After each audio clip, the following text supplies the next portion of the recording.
it's Lawrence Romanosky and Aidan Goss shooting from the Lugnuts facility. And what we have here is a super cool time capsule car. This is a 1993 Volkswagen Corrado VR6 SLC. So we'll do our normal video, which for us means, you know, maybe even close to an hour on this car, because we do like really thorough walk-around videos where we talk a bit about the Corrado in general. We'll talk, not too much because all that information's out there. And the VW guys who are interested in this car are gonna know it quite intimately, I think. But we'll talk about the Corrado in general. We'll talk about this particular car. We'll go into its history and provenance. We'll go and then start an exterior walk around. We have a paint meter. We will show you the car has original paint. We'll go through the interior of the car and show you what 41,000 kilometer extremely well preserved Corrado looks like. We'll go under the hood. We can explain a little bit about the VR6 engine. Then we'll go through the trunk area. We'll lift the car on the hoist. We'll have a really good look underneath the car because we think that's super important. Looking for damage and corrosion and so forth. We don't find any in this particular instance. And then we will finish it off with a cold start and a driving video. We'll make sure that, we'll show you what comes out of the exhaust pipe when we start it. We'll have a look at the gauges. We'll listen for noises in the engine.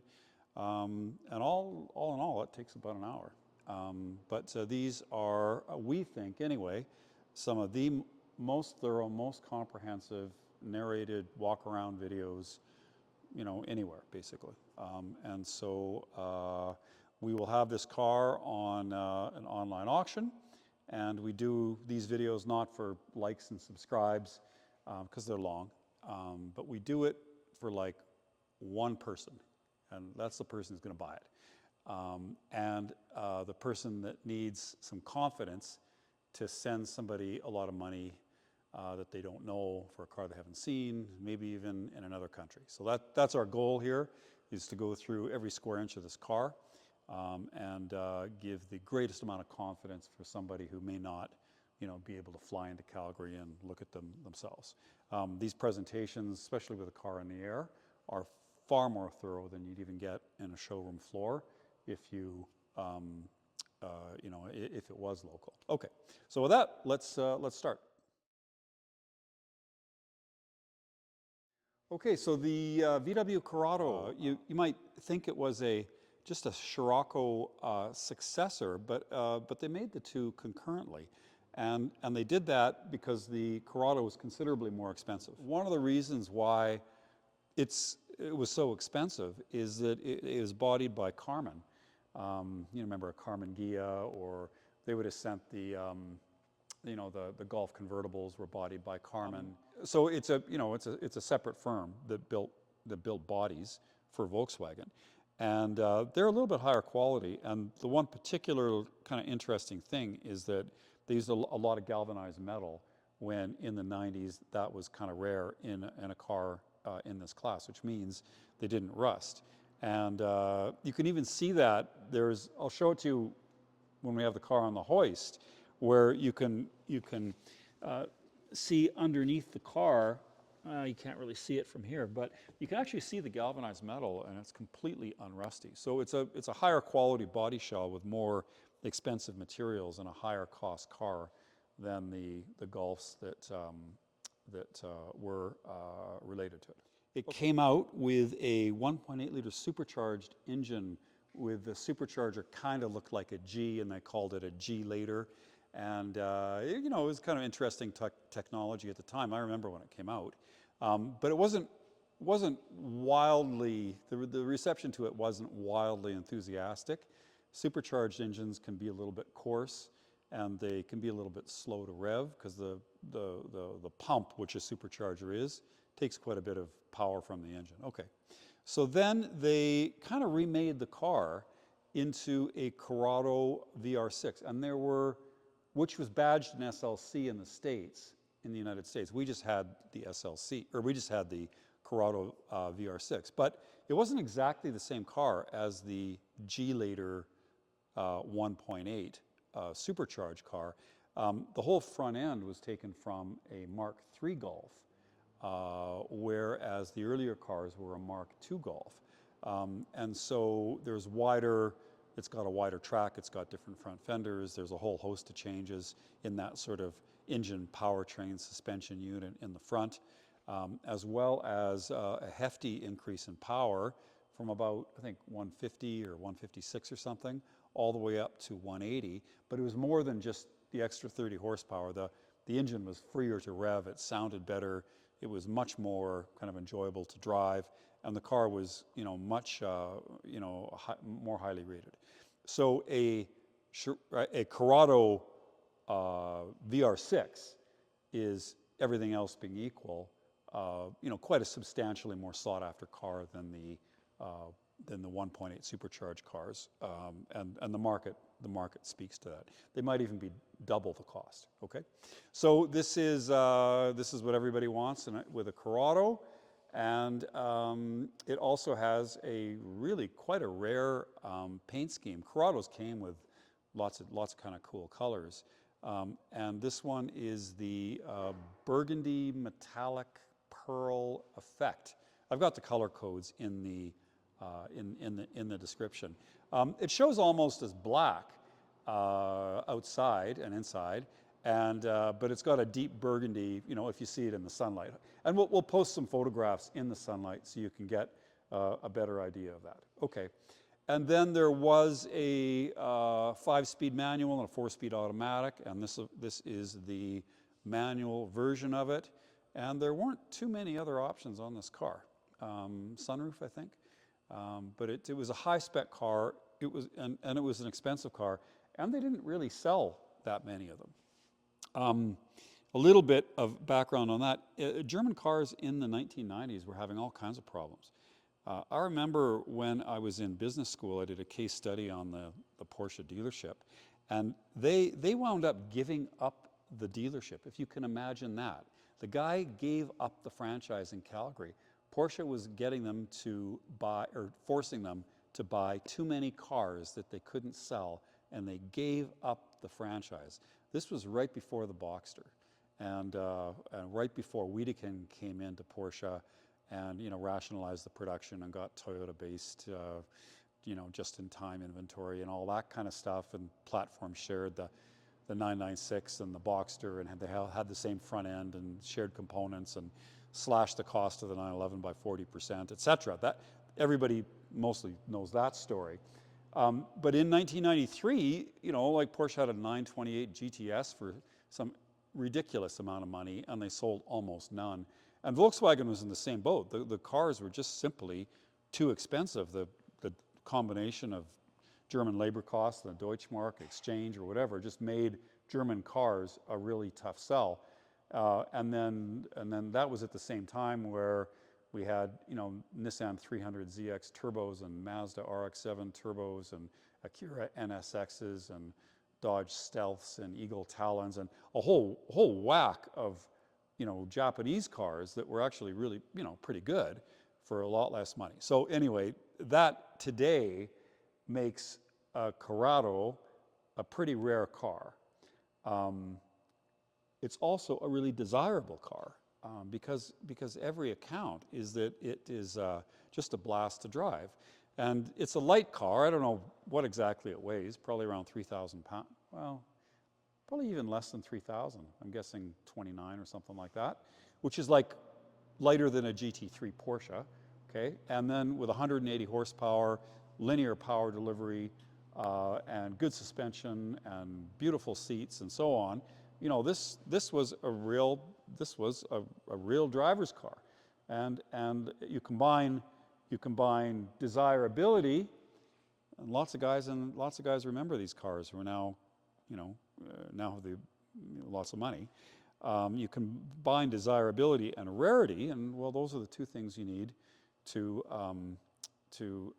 make a collector car. All right, so the 90s, this big boom, anything in the 90s is getting lots of money. The Porsches certainly are getting lots of money. You know, even Japanese cars, Honda CRXs and stuff like that are getting lots of money for the 90s. They resonate with a particular age of buyer who's now got some disposable income, and the Corrado VR6 SLC is one of those cars. Okay, so we got a rare car, and then these were just, you know, these were just, at the time, cars that were used. They were used up, they were miled out, they were rusted, you know, there's not too many survivors. Not too many great cars. Many have been restored to varying levels of you know, quality and so on, but there's very few of these that are great survivors. So this car was sold new at Dieppe Volkswagen in New Brunswick, in one of the maritime provinces in Canada.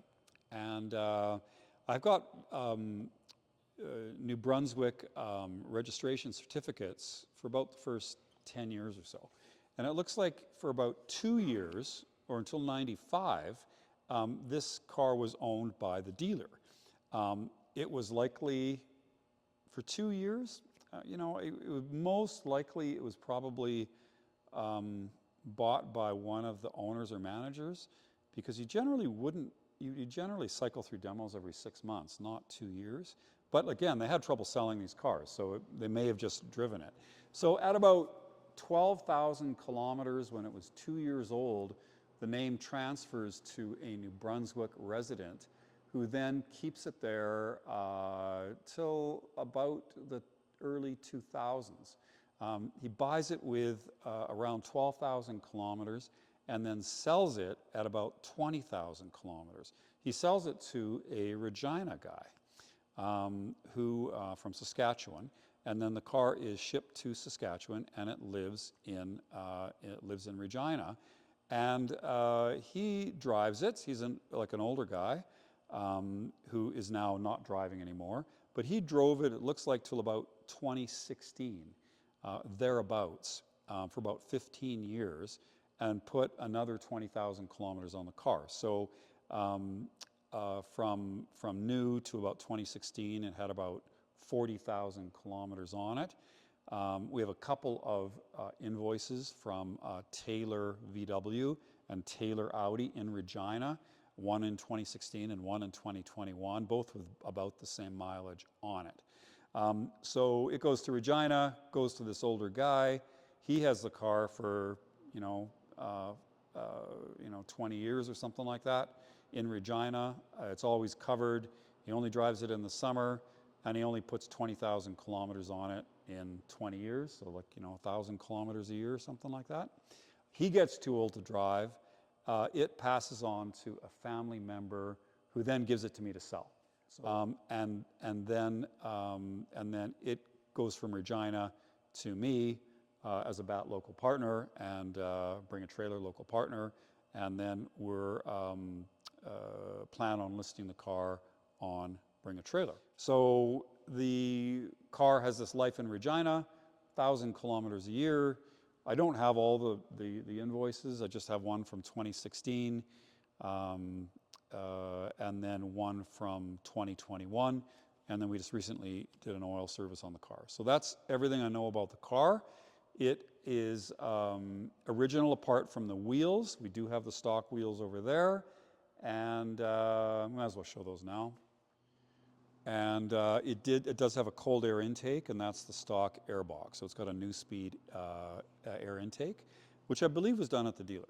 Okay, so that is the history of the car. Bit about the history of the Corrado. Brings us to why we have this car in Calgary today, and now we can do an exterior walk around.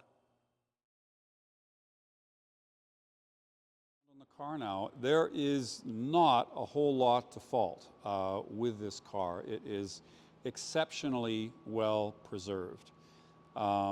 It has, from what I can tell with the paint meter, which we'll go through, all of its original paint. It has a clean Carfax. It does not look like it's ever been damaged. The bumper covers are undamaged. The lights are uncracked. All the plastic looks good. All the rubber is still supple. It doesn't have any stone chips, doesn't have any chips in the windshield. I mean, it doesn't have any scuffs on the bumper. It is about as good as you'd ever expect to find. And I would say, as is the rest of the car, almost completely, impossible to reasonably fault. There are a couple things, so let me point those out to you here. There is a couple things. One of them is, it's got this ping above the door. I'm not sure what that's from, but it's a pretty sharp little dent. So we have that here. We have a tiny little bit of scratching. It looks like where somebody just missed the key and hit that. So we do have a couple little marks there. We have not touched the car up. We have not done anything to the car except clean it. The one thing that the one flaw in the paint is in the rear hatch, and you can see a little bit of rust starting there. And what happens, of course, is water pools and then gets underneath the seal, and then it starts to rust a little bit. So this, and we can just probably lift that up, that probably should get addressed sooner rather than later. But it's just a little bit of surface rust that needs to be cleaned up. There's nothing more serious than that. But this window should be popped out. This should all be cleaned up, wire brushed, then touched up with paint, new seal for the rear window, and then the window reinstalled. You can save the window. These seals are not glued; they're like a rope seal. But anyway, that's the only thing I would do to the car. The other thing, I suppose, is that there is uniform light swirl marks kind of all over. We have not given it a paint correction, as they say now, which is basically a 3-stage polish. You wouldn't even need a 3-stage polish. I mean, you can probably start with a medium and then just go right to fine, and then a wax. I mean, there's really, really light, and I mean really light, uniform, just basic swirl marks from washing the car. And that is it. But, a few days with, getting polished would bring it up to kind of the next level. And this is such a well-preserved car that, I would do that if it was my car. Okay. We can take slow pans and just look at it all. I mean, the lights are, after a while they'll get faded, they'll get crazed. These ones look new. The black surround will also get faded. It'll start to peel or whatever. I don't see any of that. The headlamps, I don't know what they cost to replace, but I'm sure it's not cheap. They're uncracked and they're like unpitted, because if they get showered with rocks, obviously, the front gets pitted. The grill, also in the sun, this stuff, the red lettering will fade, and this will go to a gray, and we still see that looks new. The bumpers are susceptible to rubbing corners and so forth. Even if we get right down there, and we'll see this more when we look underneath the car, there's just a very, very light bit of scrubbing on the bottom of the spoiler. There's nothing on the bumpers. There's no dents on the hood from rocks. There's no, door dings. It's basically perfect, right? There's just absolutely nothing. Sometimes these side moldings get loose. Sometimes you can even see rust behind them on some cars. Don't see anything like that at all. There's no, the car's never been in an accident. The door, all the shut lines, the hood, the door, the hatch is perfect. It's just perfect. I mean, it's just perfectly preserved. There's no scuffing on the rear bumper. It's just about as good as you get. The only thing is the under the hatch seal. and this this little ping, which I'm sure can be taken out with paintless dent remover. I just don't know what else I can tell you about the exterior of the car other than it could use a polish, pop the window out and treat the under the weather seal and get the ping out. That's it for the exterior. We'll also go through it with a paint meter, and so this is in micrometers, and new paint on a car is generally, 100 to 200 micrometers, I think. I mean, this Mini's brand new here. If I put my meter there, it's 144. And then there's variations depending on, as the paint's laid down, it flows, and the different contours, et cetera, will dictate, the exact depth of the paint. And as well, if a car's polished, it'll decrease the paint depth a little bit. But that's what we find on, new cars. That's 156, 120, 149, 161. Okay, so this car is like, that one's only 99. 122. Okay, that's a brand new car. It's never gone anywhere. Okay, so that's brand new. So let's go and look at this 151, 134, 134, 162, 106, 113, 83, 113, 81, 87,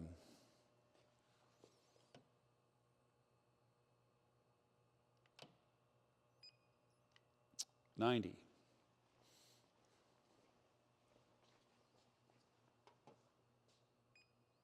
99, 92, 94, 93, 80, 79, 139, 203, 181, 197, 159, 158, 140,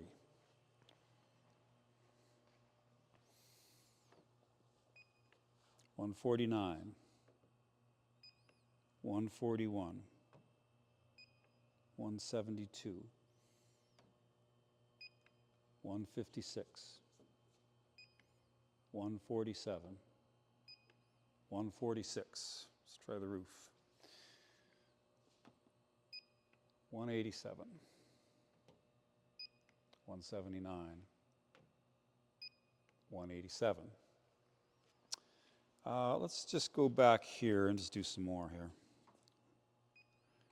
223, 179, 154, 137, 160, 184, 138, 141, 149, 161, 195, 194, 141, 143, 121, 129, 141, 132, 198, 173, 114, 130, 181, 202, 215. Okay, so what's my read on this? Well, we do see a difference of thickness from the roof and the front clip compared to the sides of the car.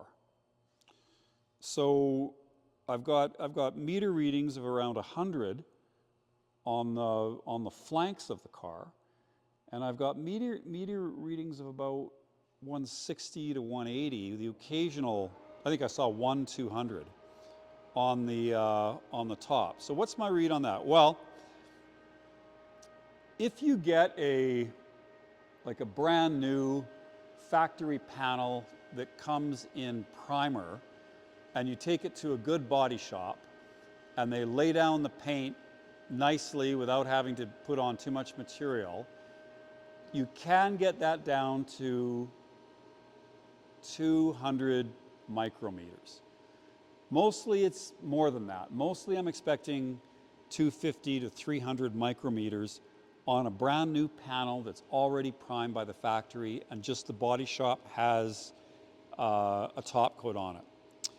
When you get collision repair and you're sanding over existing paint and then repainting it, which is what most repaints would be, those numbers are 300s and 400 micrometers. When you get numbers that are in the low 2s or even the high 1s, sometimes you don't know exactly what's going on. What I think, when I get numbers like that, and I can see a little bit of difference between the sheen of the door and the fender, but when I meter the door, I get 160, and I meter the fender and it's only 168, 149, 150. But if I go on top, I get 217, 244. So what that tells me is that the top of the car was re-cleared, and the additional thickness is an additional clear coat, and that happens quite a bit from cars of this vintage that, you know, have a fail in the. As a matter of fact, I can see that right here.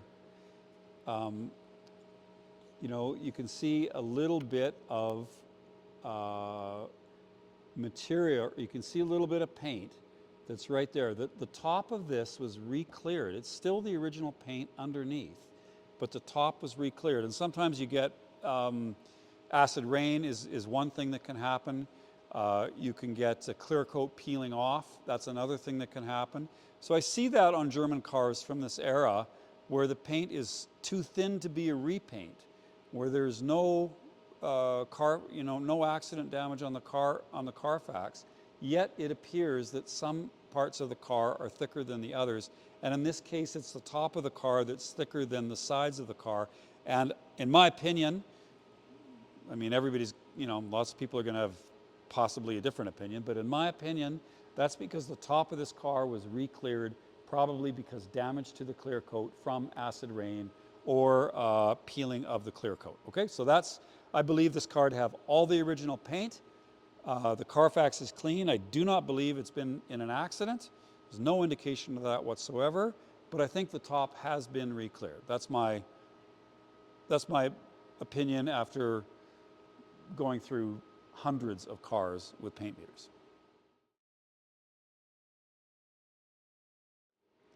All right, so let's go, now that we got the exterior done, let's go inside and have a look at this car.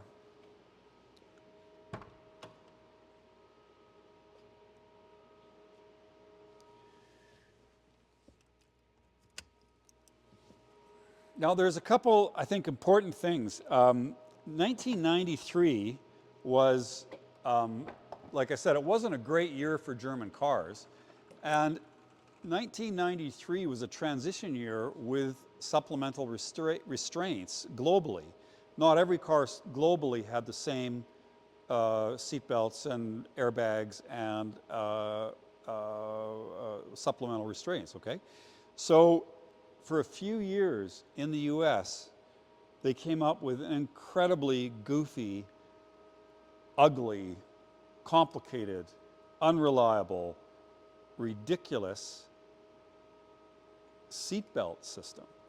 In other words, they figured out that, you know, Americans weren't putting their seatbelts on. So to protect them, they had this seatbelt that runs along the track, and so you'd enter the car, and you'd have to enter the car, and when you close the door, the seatbelt would wrap around you because they didn't believe that people could put on the seatbelts.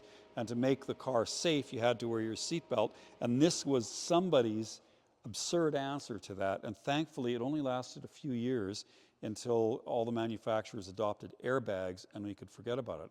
But if you're looking for an early 90s German car, they often had these, and you won't see them in the photographs. You'll see a telltale sort of a hook in the pillar because they took the seatbelts out to photograph the car so it didn't look so awful. But Canadian cars didn't get that. So with a Canadian car, you just sit in the car normally, and you've got your seatbelt, and you don't have some attachment on the door and the belt wrapping around you. So I know for me, you know, I've looked at different American cars from the 90s, even Ferraris and stuff like that, and it's just like a 355 or something like that, and it's, for me, a total deal breaker, like absolute deal breaker for that. Okay, so the Canadian cars don't have that motorized seatbelt system. The Canadian cars also have the gray cloth Recaros. You can get a good look at those and get a look at the Recaro logo in them. Now these seats would have come out, or versions of these seats, in the late 1970s. I think Recaro even made up a Scirocco with, I think I remember it from 78 or 79 on one of my road and tracks, with alloy wheels and the Recaro seats and the Blaupunkt Berlin, you know, stereo with the stock and whatever. And these seats, like the Recaro seats like this, were then the aftermarket seats that went in all the tuner cars. So if you had a roof Porsche or a Gembala or a B&B or an Alpina, well, Alpina I think used shield seats, but if you had, you know, any of those cars, you know, they got, like, you know, they put in the Recaro seats. Now they had versions of that were in leather and versions of that were motorized or higher end, but they were fantastically expensive in the day, and you know, like the best seats you can get. And the amazing thing about these seats is that nobody's ever made a better seat than this. Like, nobody's ever made a more comfortable seat. This is peak seat design, and in the last 35 years or 40 years since this came out, nobody has made a better seat than this, in my opinion, and lots of people's opinion. I mean, these are just fantastic. You can have 18-way seats and 20-way seats and seats with this and seats with that. None of them are more comfortable or more supportive than these seats, okay? So it's got like the best seats like ever made, okay? Okay, so that's my bit about Recaro seats, which you can tell I really like. So we can get a slow pan of everything in the interior. And I will show you, though, that these carpets are just overlays, generic, and what lies underneath them are brand new, they just came out of the bag, brand new Corrado floor mats. And you can see some of the pictures that are also online. The carpets, I mean, just nobody with muddy shoes ever got in this car.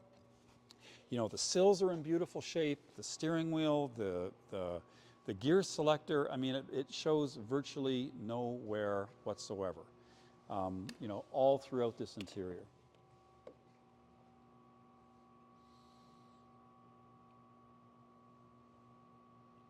You know, the dash is uncracked, the instruments are really crisp, you know, the gauges still look great. I mean, it is just a fantastically well preserved specimen.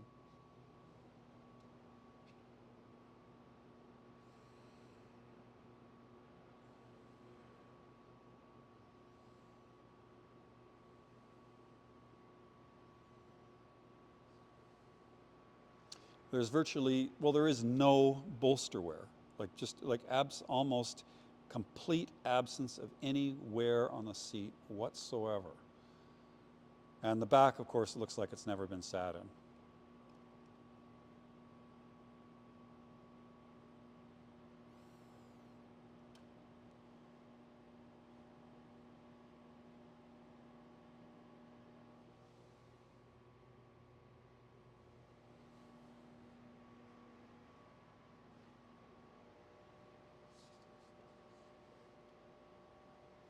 You can go around to the hatch area. And here is the bags that I just, you know, the floor mats just came in. And if we look under here, we have the unused spare tire and the different CD changer, different wheel bolts, and the tools. Looks like nobody's ever been in there. We can get a good look at these alloys. These are the original alloys in the original airbox. And they're in pretty decent shape. They have the original finish on them. I think we've got a couple scuffs, maybe right there, and just a tiny little bit of marks. I think that's probably more from storage than anything else. But they're still really in nice shape. And these are, I think these are 16 by 6.5s. And I think that is the same size as what's on there. So yeah, 6.5 times 16, offsets 42. Okay, so we've got two sets. The wheels, or the wheels that are on it are Borbet, and the tires date from 2002. So we could probably use new tires. Let's maybe have a look under the hood.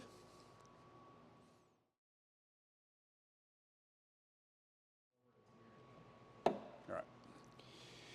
Okay, so we have our VR6 double overhead cam. So this is really quite an interesting engine. The VR6 basically, I mean, you could look at it as an inline six that's just compressed with the cylinders offset. So on an inline six, you get like 1, 2, 3, 4, 5, 6. It'd be a really long engine. And on a V6, you'd have 1, 2, 3, one head, and then you'd have 1, 2, 3, and you'd have another head, and in the center of the V, you know, then you'd have the intake. So what Volkswagen did with this is they did a narrow angle V6, and they just used one head. It was simpler than a V6, and more compact than a straight six. Okay, so it's a really kind of a clever solution. It takes up, you know, barely any more space than a four-cylinder longitudinally. So you can drop it in the engine bay, you know, with a car designed for a straight four, like the inline four that was in the Corrado G60. But you know, it's a lot bigger. What's interesting, there's a couple things that are interesting about this engine, is that the VR6 showed up first in the Corrado in this car, but it went on to a very long and interesting life. Versions of this engine in the same architecture were made into a W. So if you took two V's, you get a W. And so that became, there was a W8 in the Volkswagen Audi lineup, and there was a W12 in the VW Phaeton. And that W12 then, with a couple of turbochargers, became the engine in the Bentley Continentals that came out in 2003. And that engine in the Bentley Continentals also, with the same architecture, became the same engine in the Bugatti Veyron, okay, with 16 cylinders. So this architecture then, came out on the Corrado. It came out as a 6-cylinder, an 8-cylinder, a 12-cylinder, and a 16-cylinder engine, all with that same architecture. And I remember when I was selling the Bentleys, I looked at the engine block, and I was like, I've seen that before. That isn't new. And I went back to, I knew it was a Lancia, and I went back into my Lancia books and found that, sure enough, 1922, Lancia Lambda came up with the first narrow-angle V6 in 1922. So the Volkswagen, there's not a whole lot new in a combustion engine. We've been making them for 150 years. Even 4-valve per cylinders and stuff like that from the, as early as I think the teens. But the block on, this engine looks the same as the block from a 1922 Lancia. And then that block looks the same as a, $5 million, Bugatti. So I think that is just kind of a cool piece of automotive history and technology that is part of this car. Okay. So we can see we have a new speed cold air intake, and then we've already shown you that that the owner kept the original pieces, and no other modifications to the car. Many of them will get strut braces and stuff like that, and this one doesn't have it. The hood pad, we can see only a tiny. These things crumble with time. I'm surprised it's still there, actually, because most cars of that age, this dries up and then it just kind of, falls to dust. And this one's still in good shape, okay? So that is really, I've got a massive washer bottle. Looks like it's got like 5 liters of fluid in it. But that is it for the engine bay in this Volkswagen.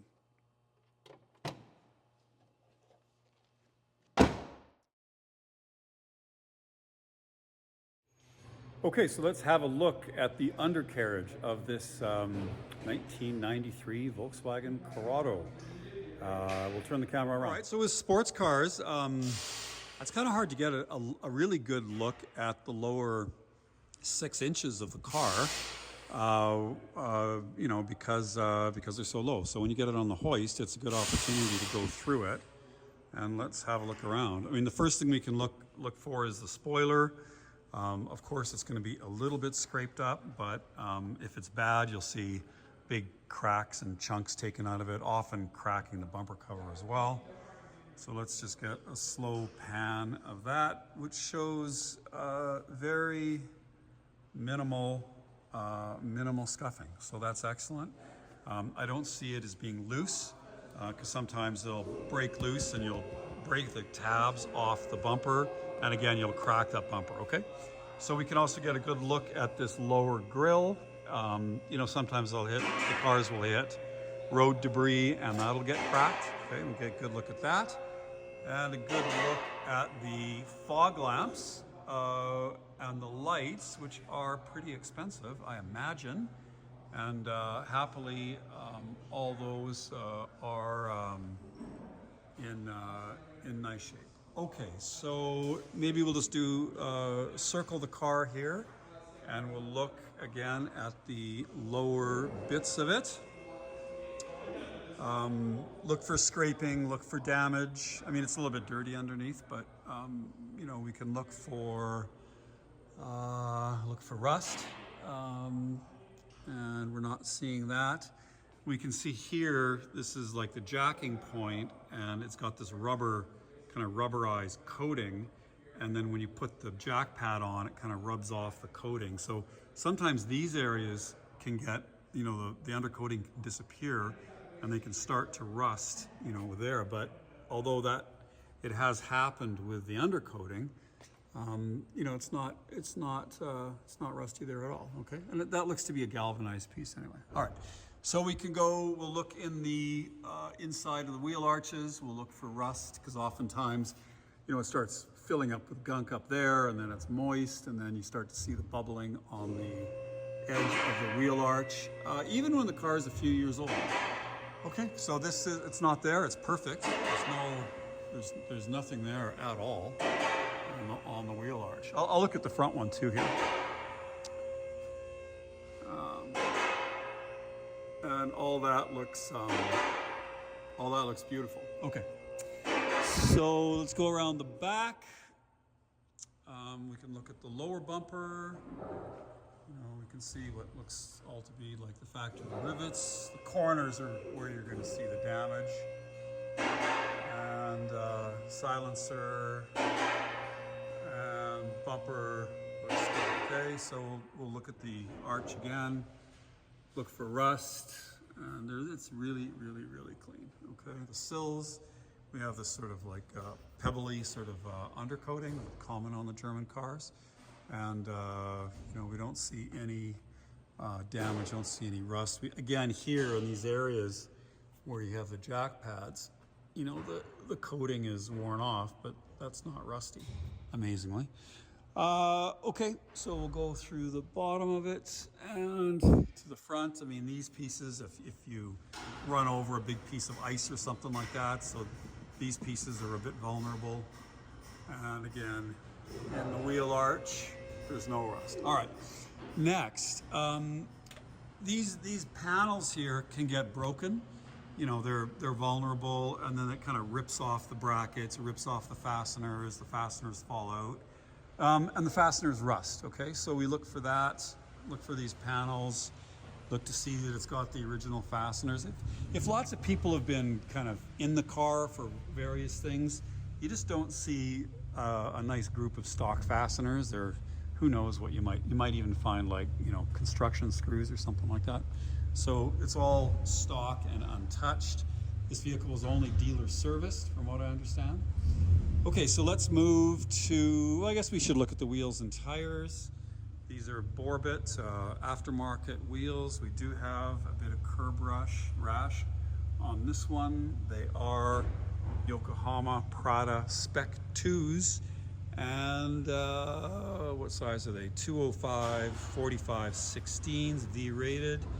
And the date code on the tire appears to show that they're from 2002. So let's look at the rear. The wheels are in beautiful shape, of course. Date code for that is in 03. And they look, I haven't seen that tire for ages. There are 3/4 of the tread left on them. There's no dry cracking. It's been in a climate controlled garage, but the tires are more than 20 years old, okay? Again, I don't see any dry cracking. There's no curb rash on that wheel. And the last wheel there. Okay. Next we'll go, we'll look around at corrosion. Let's go there. And mostly what we see that first on the fasteners, okay? So normally it's these bolts here that'll turn, rusty. There's very, very, very little corrosion on any of it. On the water hoses, you'd see that, you'd see that first. And there's a little bit there, but this looks like it is very, very dry. And I see basically like almost no corrosion anywhere on any of the fasteners, okay? It's about as good as it gets. The undercarriage of this car looks like it's like 2 or 3 years old, summer driven only. It's absolutely never seen any salt. There's no way. Okay, so that piece looks new. That's fuel filter. But anyway, let's just keep going on the corrosion here. We'll look at the brakes. This piece under here is susceptible to getting gunk flung up on it. We don't see any corrosion there. None of these areas, none of the fasteners at all. Brake lines, no corrosion on any of this stuff. All looks excellent. Even the exhaust, which is where like something like this heat shield would be about the first thing that would just kind of dissolve. And even this like mild steel exhaust, the original VW exhaust, is still in good shape. I guess we see a little bit of corrosion there, and that's just the outer cover. And so yeah, you can see a little bit of corrosion starting on the silencer, original to the car, and that's it. So all the stock exhaust, and just this, maybe it's a resonator. We can see a little bit of corrosion starting on that. All right. We can look at, you know, these the metal suspension pieces. Well, these are susceptible to rock chips. If you get the rock chip, then the coating goes off, and then it starts to rust. And this one's excellent. We can just see there's a tiny little bit of corrosion on the trailing end. Not sure why. And but none of these other metal pieces these are aluminum, but this center subframe mount doesn't have any corrosion at all on it, which is, I think, quite amazing. And there's some metal pieces here, okay? So, and in the back, we see this live axle, and I think that's aluminum. And no, it'll be steel. So we see a little bit of corrosion starting there, but it's got its original labels on it. Like, beautiful. This car would really come out with dry ice. I mean, you could clean this thing up, and I think it would look almost new if you spent a few hours blasting the underside of it.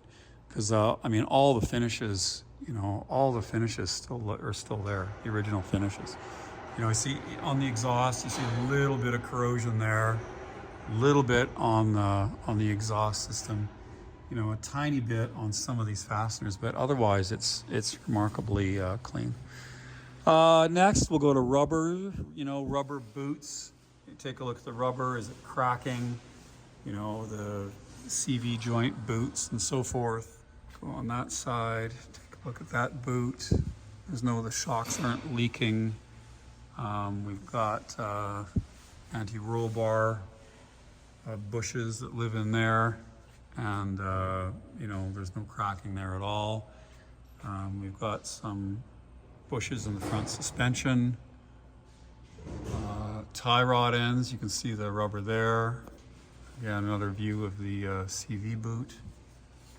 And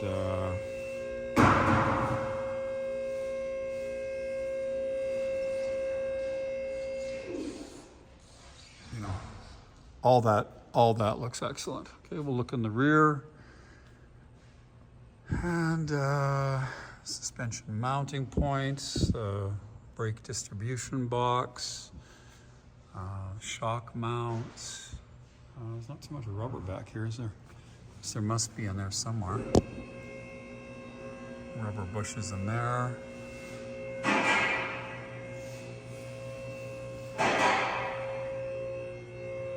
I don't see any deterioration of any sort of rubber parts, okay? So we can, you know, maybe have a look for leaks. So I do see it's a little bit wet from the oil pan. I don't see it above that, just below. So it looks like the oil pan gasket's weeping a little bit. I see a little bit of a leak here. I'm not sure about that, what that is. Perhaps power steering. It's a little bit wet, but generally pretty good. Little bit of seepage from looks like the gearbox, that VW stamp. It looks like there's a little bit of seepage there. Little bit of oil coming from somewhere above the back of the gearbox. A little bit of oil there. Okay, so it's not completely dry. There's a couple of leaks, but there's no spots on the floor or anything. This is just sort of collected. So we do have a couple minor oil leaks, and I can't really tell where they're coming from. You know, maybe a little bit from the transmission drain plug there. And Difficult to say where it's coming from. But anyway, it doesn't drip, and you know, this is normal for a car of this age for sure. Okay, so there's that. What else can I show you underneath the car? Well, the floor pans look good. There's really nothing there to show. It's all factory. And overall, what's the conclusion? Well, incredibly original, dry, well-kept car with all its original pieces and uncorroded, no damage. You know, it's got old tires and it's got a couple leaks from the engine, so you know it just hasn't been driven, which is one of the reasons it has low mileage. So okay, with that, we'll get on to the next part of the video.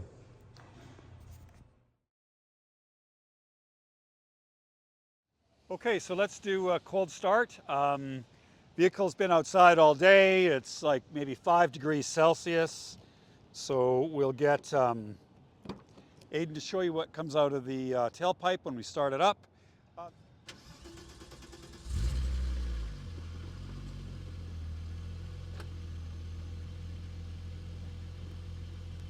We'll give it a little bit of gas.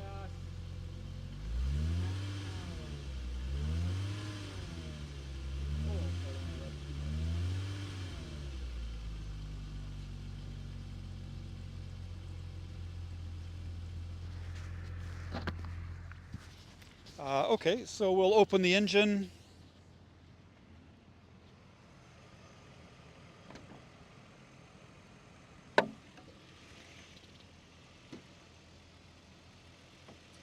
We'll put the microphone in and around the engine. First, the front of the engine. We can listen for some ancillary noises, squeaking from belts, water pump, etc. Don't hear anything. It's very quiet. No vibrations from any of the pulleys or anything like that. We can just shoot it down in there. We can hold the microphone at the back of the engine. That'll tell you if there's any exhaust leaks. We can hold the engine above the valve train.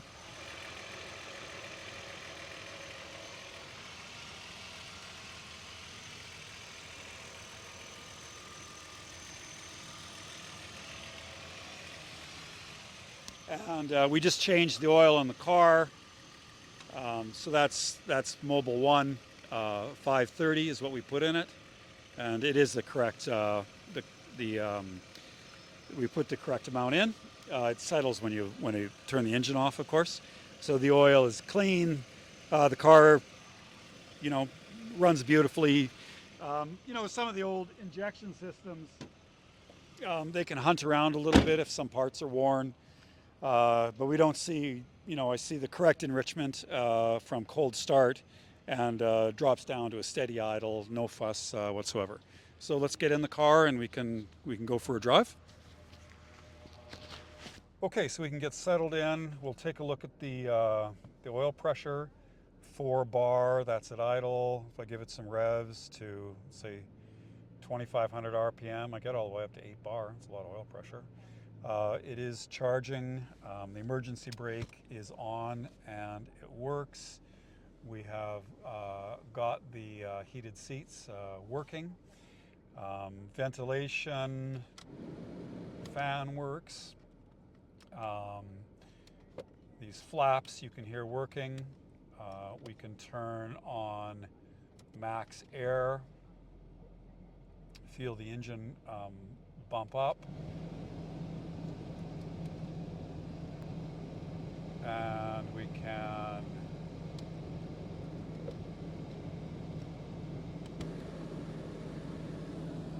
redirect the air.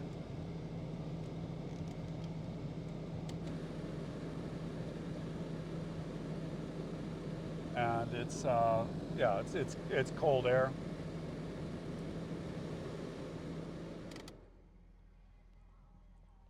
We can check the wipers. I do notice that part of the blade is coming off one of the wipers, so it needs new wiper blades, but they function. We can check the sunroof, which is here. And so that opens smoothly, no binding, no water, there's no water staining or leaks from the sunroof. We can check the electric windows. Now I know that one doesn't work. The driver's window works. And the passenger one we know doesn't work. And I can hear it trying to work. So the motor's engaging, the electrical circuit's working, but something wrong with the regulator. And we can also see that on the vinyl on the top of this dash is shrinking a little bit, and you can see that it's kind of pulling away a little bit from the seam. So we can show you that as well. What else can we show you about this car? We have a rear spoiler. Oh, I think you need to get out and show the rear spoiler. Go up and down.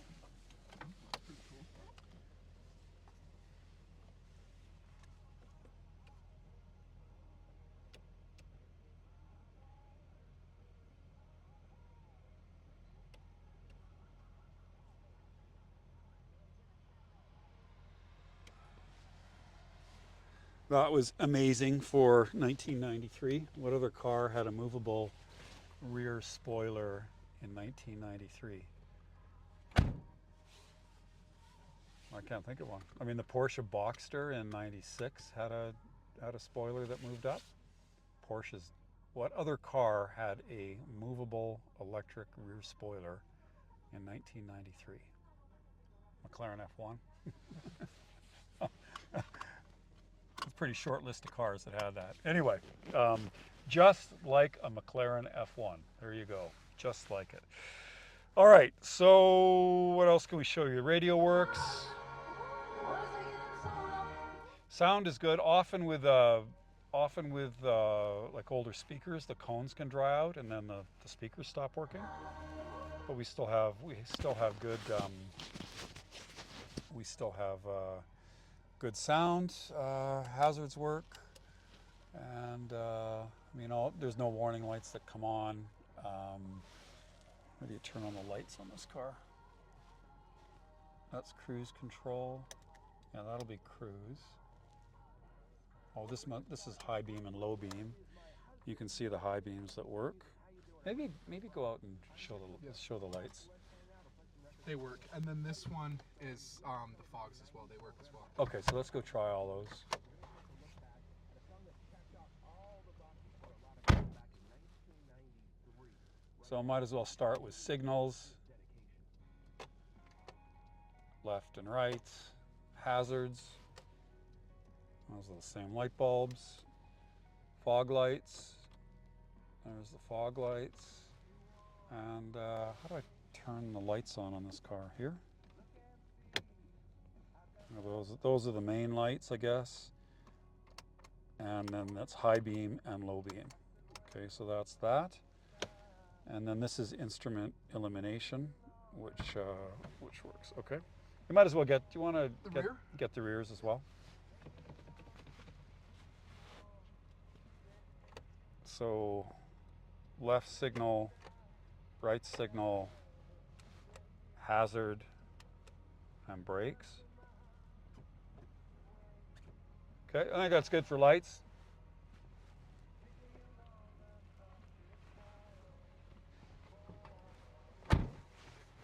All right, so we've got windows, sunroof, ventilation, AC, stereo, heated seats, fog lights. Well, I guess we have a heated rear screen, which you can't really tell. And then the motorized rear spoiler. So all that works except the window. And we've got a coin holder there. And that's about it. The rear glass doesn't go down, does it? No. Okay. All right, so let's put it in gear and go. First impressions. Well, the engine's very quiet, refined, even with a cold air intake. Clutch pickup is nice. There's no juddering. Engine's very smooth, which is characteristic of straight sixes anyway, and VR6s. And Gearbox is nice. Sometimes VW gearboxes can be a little bit notchy, and this one isn't. So let's just get the car warmed up here a little bit. All the controls are pretty light. Suspension's not too firm. The tires are a little bit noisy. I can hear that. You can hear a little bit of drone from them because because they're more than 20 years old. The front end is nice and sharp. The steering weight's up nice. Again, everything is going to be improved with new tires. You know, when you get tires that are 20 years old, they're noisy and they don't have a lot of grip, and you know the rubber hardens over time. So, you know, it handles nice. It's sharp. There's no play in the steering. Good torque from the engine. It's very refined. More refined than I remember driving like the Audi 90s and stuff when they were new. And it feels more refined than that to me. I don't know why exactly, and my memories certainly could be faulty, but I remember those cars being a little bit noisier and rougher than this car. This is surprisingly refined, actually. No, very pleasant, and of course I've gone on about the seats being, you know, super supportive and super comfortable. Whoa.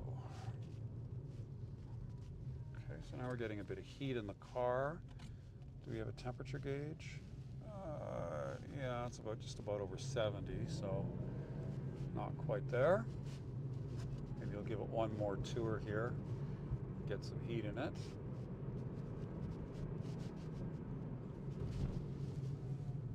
Gently pick up the pace.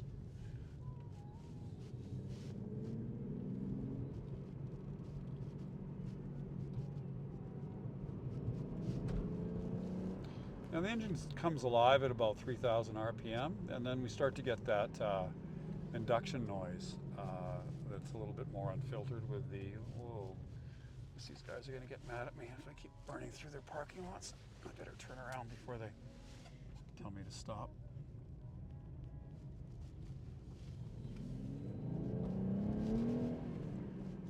Nice, really smooth up into the higher reaches, and then, like I said, the engine really wakes up when you get to around 4,000 RPM. And what are we, 80 degrees Celsius? Go a little bit more here.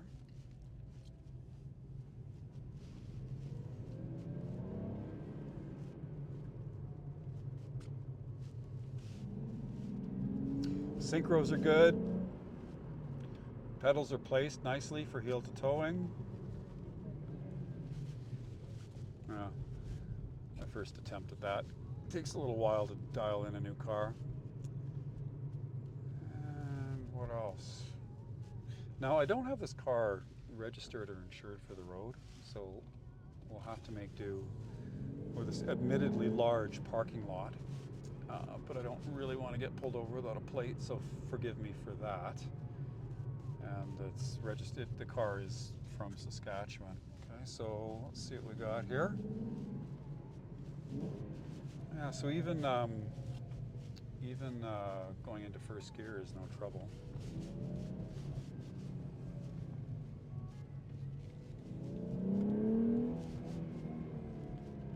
Nice, very snappy at the above 3,000 RPM, 180 horsepower. I think the car's around 2,700 pounds. That was properly quick, and you know, but it's sophisticated. You know, it's not an uncouth car. The power delivery is really linear, and you know, glass smooth. You know, feels like it'll do that like all day long. I feel kind of bad driving it in the wet. The car probably hasn't seen wet weather for most of its life. And good grip even on old tires. You know, it's no torque steer. You know, some of these cars, higher powered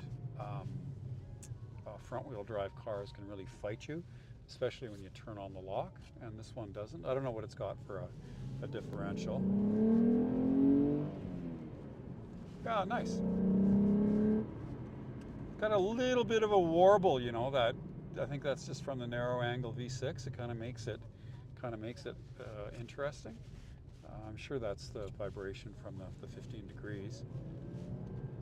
But overall, beautiful car. It tracks smooth. There's no vibrations from the brakes. There's no vibrations from the tires. Synchro's good. Transmission feels new. No slop in the steering. No clunks from the suspension. Feels like a 41,000 kilometer car. So anyway, it's a nice machine. What can we say about this car? In general, well, it's the Corrado is a real enthusiast machine. It's of a time. It's a German car from the early '90s, so a pretty rare car. That's when more people bought Honda Preludes and Toyota Celicas and stuff, as well as Nissan 300 ZX twin turbos and Mazda RX-7 turbos and so on. The German companies were really suffering. Their cars were expensive, and they weren't selling that many. So they're really comparatively rare today because they didn't sell that many in period. The Corrados came in all kinds of vibrant colors. This is a pearl burgundy metallic. And so very unusual color. I think I looked through all the Corrados on Bring a Trailer. I think there was one in this color of maybe like almost 100 cars. So it's a rare car. It's unusually well preserved. 41,000 kilometers from new. It's 41,181 now. Spent 12,500 kilometers at the dealer in New Brunswick, probably because they couldn't sell it or went to the sales manager or something like that. Then to one New Brunswick owner to around 2,000. And about 20,000 kilometers, and then into Regina. Always covered, always in a garage, never winter driven. The underside of this car is like pristine. When it was serviced at the dealer. We just did an oil service on the car. It's in beautiful shape. The interior looks like almost new. We have original paint, in my estimation. Maybe they re-cleared, I think, the hood and the bonnet, but the paint is all under 200 micrometers, which tells me that the original metallic burgundy pearl is still on the car. And a wonderful time capsule car that's been looked after its whole life. They didn't make that many in the beginning. Few survive. Of the ones that survive, many are modded. This is stock. And it'd be really, really tough to find a better car. So I think it's a real buy. The owner group that grew up with these when they were in their teens and 20s are now kind of into the money. So the values of these cars, keep going up